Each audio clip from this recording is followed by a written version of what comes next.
दोस्तों border 2 release हो चुकी है और थिएटर में तबाही मचा रही है। यह फिल्म तो मुझे अच्छी लगी, इसलिए मैं आपको भी रिकमेंड करूंगा कि ये फिल्म जरूर देखें। वैसे आज मैं इसकी स्टोरी को एक्सप्लेन करने जा रहा हूँ। पसंद आए तो लाइक करके चैनल को सब्सक्राइब जरूर कर देना। तो देरी न करते हुए वीडियो स्टार्ट करते हैं।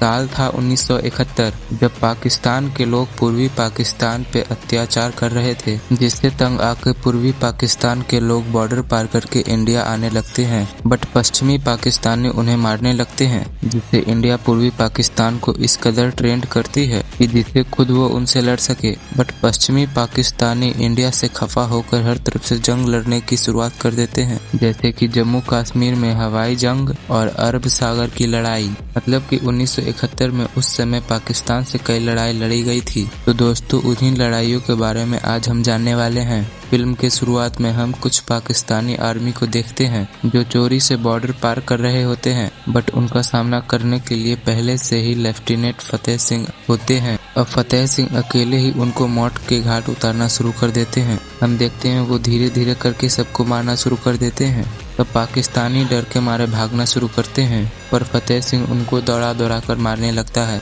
पर दिक्कत यह थी कि वहाँ पे माइंस लगे थे और उनसे बचकर फतेह सिंह उनसे लड़ रहे थे। तभी इतने में ही फतेह सिंह का पैर एक माइंस पर पड़ जाता है, जिसे देखकर पाकिस्तानी कहता है कि अब तेरा लास्ट टाइम आ गया। बट फतेह सिंह उसको नहीं छोड़ता। वो अपना पैर माइंस पर रख के ही उसे मारने लगता है और लास्ट में अपने पैर की जगह उसको रख देता है, जिसके कारण ब्लास्ट होने की वजह से पाकिस्तानी की मौत हो जाती है। अब फतेह सिंह बहुत गुस्से में था, इसलिए वो पाकिस्तानी बॉर्डर पर खड़े आर्मियों को ऐलान करता है कि अगर दोबारा ऐसा हुआ तो न तो वो बॉर्डर छोड़ेगा और न ही तुमको। उसके बाद हम पाकिस्तानी आर्मी को देखते हैं, जिसमें जनरल याह खान लोगों के साथ मिलकर एक प्लान बना रहा था। दरअसल उनका प्लान यह था कि वो पूर्वी पाकिस्तान से होते हुए इंडिया पर हमला करेंगे और वहां से होते हुए जम्मू और श्रीनगर पर कब्जा कर लेंगे। याह खान को अपने स्ट्रेटजी पे बहुत ज्यादा घमंड था और दूसरी तरफ फतेह सिंह का सीनियर उसे उसके दूसरे कदम के बारे में बताता है। यूँ कहें कि उन्हें भी पता चल चुका था कि पाकिस्तान आगे क्या करने वाला है और फतेह सिंह गुस्से से कहता है कि पूरब हो चाहे पश्चिम 1 इंच भी नहीं लेने देंगे। अब हम भारत पाकिस्तान के पठानकोट का सीन देखते हैं, जहां पे मेजर होशियार सिंह अपने टीम के साथ बॉर्डर से 1 किलोमीटर के दूर पर था। वे जा ही रहा था कि तभी उसे रास्ते में मालूम पड़ता है कि उसके गाड़ी का इंजन गर्म हो चुका है, इसलिए वो पास के ही नहर से पानी लेने जाता है। जब वो जाता है तो देखता है कुछ पाकिस्तानी नहर को पार करके आ रहे थे। यहाँ पे मेजर होशियार सिंह उनको बहुत धमकाता है। उसका कहना था कि उसकी पूरी पलटन 250 मीटर के अंदर खड़ी है, अगर वो उनको बुला देगा तो समझो सबका काम तमाम, इसलिए तुम यहाँ से चले जाओ। होशियार सिंह उनको इस कदर समझाता है कि वो इनको सैल्यूट भी मारते हैं और डर कर भाग जाते हैं। दूसरी तरफ श्रीनगर एयरफोर्स का सीन देखते हैं। वहाँ पे निर्मल सिंह फाइटर प्लेन को चेक कर रहा था। उसके सीनियर उसे बताता है कि उसके पास सिर्फ 6 फाइटर प्लेन हैं, अगर जंग हुई तो बहुत दिक्कत हो जाएगी। पर निर्मल सिंह का कहना है कि वही उनके लिए ज़्यादा है। भले ही हमारे पास प्लेन कम है लेकिन ताकत तो बहुत ज़्यादा है। उसके बाद उत्तरी अरब सागर का भी सीन देखते हैं। वहाँ पे एक इंडियन नेवी था जिसका नाम था रावत। वो भी जंग लड़ने की तैयारी कर रहा होता है। दरअसल उनके पास सोनार यंत्र की कमी थी, जिससे वो पाकिस्तान के सबमरीन को ढूंढ सकते थे और तो और उनके शिप की भी स्पीड बहुत कम थी, इसलिए उसका साथी उससे स्पीड के बारे में बात करता है। बट रावत उसे बताता है कि उन्हें पाकिस्तानी आर्मी से भागना नहीं है, बल्कि उन्हें ढूंढ ढूंढ कर मारना है। रावत यहाँ पे पूरे जोश के साथ तैयार था। वो सोनार के जरिए पाकिस्तान के सबमरीन को ढूंढ रहे थे। उसके बाद सीन शिफ्ट होता है होशियार सिंह के पास। होशियार सिंह कहता है कि उन्हें पहले हमला करना चाहिए, बट उसका सीनियर मना करता है और कहता है जब तक ऊपर से ऑर्डर नहीं आ जाता है हम कुछ नहीं करेंगे। अब होशियार सिंह अपने टीम के साथ बहुत खुश था। सभी अपने घर वाले को सोचकर इमोशनल थे। तभी होशियार सिंह अपने 2 दोस्तों को याद करता है। वही 2 दोस्त एक रावत और एक निर्मल सिंह। दरअसल जब वो एक इंडियन एकेडमी में थे 1961 में, वहाँ ट्रेनिंग के दौरान उन तीनों की दोस्ती हुई थी। हम देखते हैं कि वहाँ पे फतेह सिंह उनको लीड कर रहा होता है। हालांकि होशियार सिंह और निर्मल सिंह में दोनों में जमती नहीं थी। वो दोनों हर समय एक दूसरे से कंपटीशन करते थे, या यूं कहे कि कोई भी कंपटीशन होता तो उन दोनों को फर्स्ट आना होता था। और ट्रेनिंग के दौरान उनके बीच काफ़ी ज़्यादा झगड़ा होता रहता था। जैसे कि तीनों अलग अलग फोर्स थे, इसलिए फतेह सिंह उनको बहुत समझाता है। उसका कहना था कि आर्मी, एयरफोर्स और नेवी तीनों एक साथ मिल जाए तो कोई भी उन्हें हरा नहीं सकता, और जब वार होगी तो तीनों को एक साथ लड़ना पड़ता है, इसलिए उन्हें एक साथ रहना पड़ेगा। इसी बीच हम होशियार सिंह की फैमिली के बारे में जानते हैं। उनके एक पिता थे जो कि आर्मी में शहीद हो चुके थे, और उसकी माँ उसकी बचपन में ही चल बसी थी, इसलिए होशियार सिंह अकेला था। उसका कोई नहीं था। उसके बाद हम फतेह सिंह की फैमिली के बारे में भी जानते हैं, जैसा कि उसकी पत्नी सिमी, जो कि काफ़ी ज़्यादा दुखी थी क्योंकि उसका बेटा अंगद अपने पापा की बहादुरी की वजह से वो भी इंडियन आर्मी में ही जाना चाहता था। बट उसकी माँ सिमी नहीं चाहती थी कि वो आर्मी ज्वाइन करे, लेकिन वो नहीं मानता। फिर से हम ट्रेनिंग का सीन देखते हैं, जहाँ पे सब खुश थे, सबके फैमिली थी और सबके घर से चिट्ठियाँ आती थी। बट होशियार सिंह को कोई भी चिट्ठी नहीं आती थी, इसलिए वो दुखी रहता था। तभी निर्मल सिंह होशियार के बिस्तर पर राखी रखा हुआ होता है, जिसे देखकर होशियार सिंह बहुत खुश होता है। तभी निर्मल उसे बताता है कि यह राखी उसकी बहन ने भेजा है। यहाँ पे निर्मल सिंह अपनी फैमिली को उसकी फैमिली बताता है, जिससे होशियार सिंह काफ़ी ज़्यादा इमोशनल हो जाता है। यहाँ पे तीनों काफ़ी अच्छे दोस्त बन चुके थे। अब कुछ दिन बाद फतेह सिंह सभी से एक सवाल पूछता है कि जंग के मैदान में सबसे ज़्यादा ज़रूरी क्या होता है।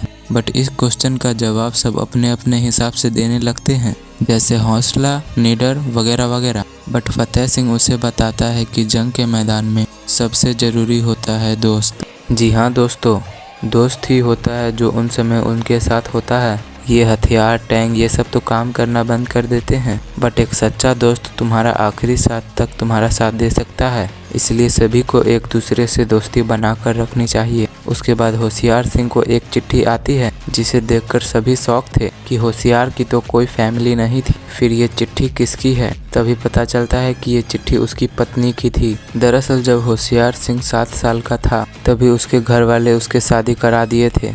उधर धनवंती हर समय होशियार सिंह का इंतजार कर रही थी। तभी उसके ससुराल वाले एक दिन होशियार से मिलने उसके आर्मी कैंप में आते हैं। वो कहते हैं कि उसकी पत्नी उसका इंतजार कर रही है, वो उनके घर आए और उसे ले जाए। हालांकि ये सब निर्मल और रावत को पता नहीं था, और जब उन्हें पता चलता है कि होशियार शादीशुदा है तो वो उसे बहुत डांटते हैं और कहते हैं कि वो छुट्टी लेकर घर जाए। और अब होशियार अपने ससुराल जाता है, वहाँ वो धनवंती से मिलता है। हालांकि उसने कभी भी उसका चेहरा नहीं देखा था, इसलिए वो हर समय सोचता है कि वो कैसी होगी। बट जब वो उसे घर लाता है तो उसे देख के हिल जाता है, क्योंकि वो बहुत सुंदर थी, और तो और उसकी वो बहुत ख्याल रखती थी। तब से वो हर समय छुट्टी लेकर घर जाता था और धनवंती के साथ टाइम बिताता था। वही दूसरे तरफ राखी के त्योहार पर रावत और होशियार निर्मल के घर जाते हैं। जैसा कि होशियार उसकी बहन को अपनी बहन मानता था, इसलिए वो यहाँ पर राखी बंधवाते हैं। तभी निर्मल की मां उनको बताती है कि निर्मल के लिए एक लड़की देखी गई थी, वो बहुत खूबसूरत है, बट निर्मल उसे नहीं पसंद करता। उसने शादी करने से मना कर दिया, और निर्मल की माँ चाहती थी कि वो उनसे ही शादी करे। तभी होशियार और रावत एक प्लान बनाते हैं। ये तो उनको पता था कि निर्मल को हार पसंद नहीं है, वो कभी भी बर्दाश्त नहीं कर सकता कि कोई लड़की ने उसे रिजेक्ट कर दिया। इसलिए उसकी माँ निर्मल को बोलती है कि वो उधर जा रहा है तो ये फोटो लड़की वाले को दे देगा, क्योंकि लड़की ने उसे रिजेक्ट कर दिया। तो ये सुनकर निर्मल सोचने लगता है कि कोई लड़की उसे कैसे रिजेक्ट कर सकता है। यही सोचकर वो उसके घर पे जाता है और वो मंजी से मिलता है, जिससे बातें करने से पता चलता है कि उसने उसे माना नहीं किया था। अब ये सब देखने के बाद निर्मल समझ जाता है कि उसके घर वालों ने उसको उल्लू बनाया है। हालांकि दोनों बातों ही बातों में एक दूसरे को पसंद कर लेते हैं। फिर उनकी शादी करा दी जाती है। उसके बाद जंग शुरू होने वाली थी, क्योंकि पाकिस्तानी धीरे धीरे करके बॉर्डर पार करने की कोशिश कर रहे थे, इसलिए सब आखिरी बार अपनी फैमिली से मिल रहे थे। हम देखते हैं कि रावत अपने बेटी और वाइफ से मिलता है,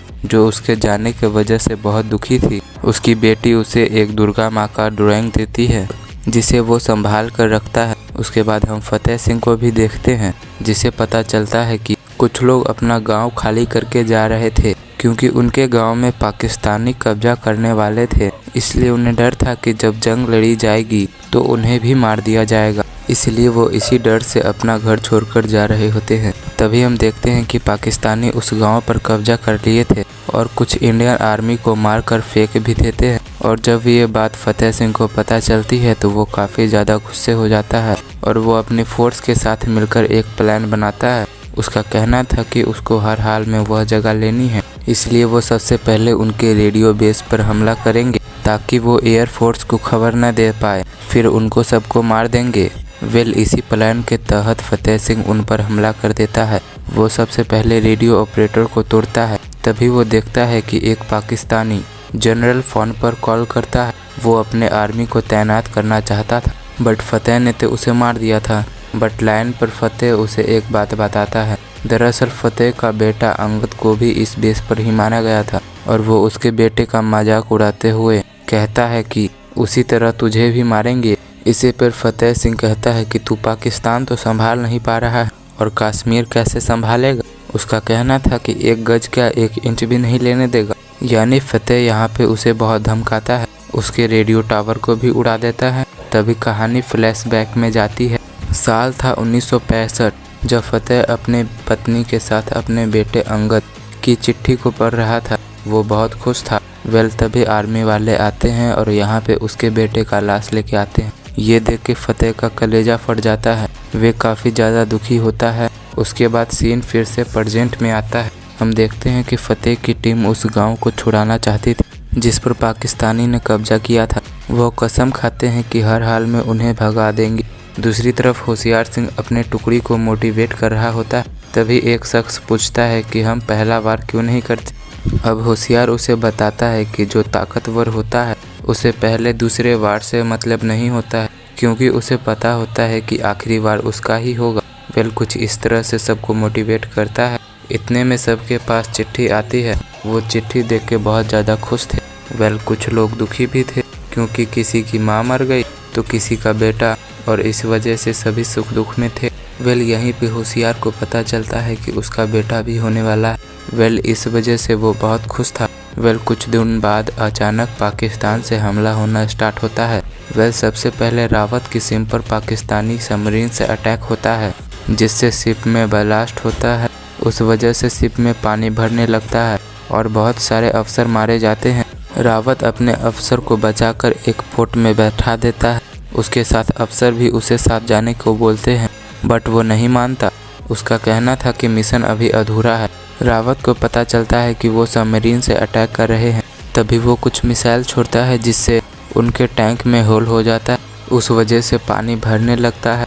अगर वो ऊपर नहीं आएंगे तो उनकी सबमरीन डूब सकती थी, इसलिए उनको ऊपर आना पड़ता है। हम देखते हैं कि जैसे ही वो आती है तो रावत उस पर अकेले ही हमला करने लगता है। तब सबमरीन पर बैठा अहमद खान नाम का शख्स रावत पर अटैक कर देता है। यानी जो अफसर शिप से निकलकर बोट पर बैठकर जा रहे होते हैं ना, अहमद उन पर भी हमला करने लगता है। वो निहत्थे थे इसलिए वो कुछ नहीं कर पा रहे थे। इतने में बेहोश पड़े रावत को होश आता है और किसी तरह वो अपने शिप से मिसाइल छोड़ता है जिससे पाकिस्तानी सबमरीन ब्लास्ट हो जाता है और अहमद खान मारा जाता है। और कुछ इस तरह रावत ने अपने जान पर खेल के अपने टीम को बचा लिया था। इनफैक्ट वो खुद को बचाने के बजाय पाकिस्तानियों को मारकर अपने टीम को बचाता है। हालांकि रावत बहुत ज़्यादा घायल हो चुका था जिस वजह से वो शिप से बाहर नहीं निकल पाता है, जिससे शिप डूबने की वजह से उसकी मौत हो जाती है।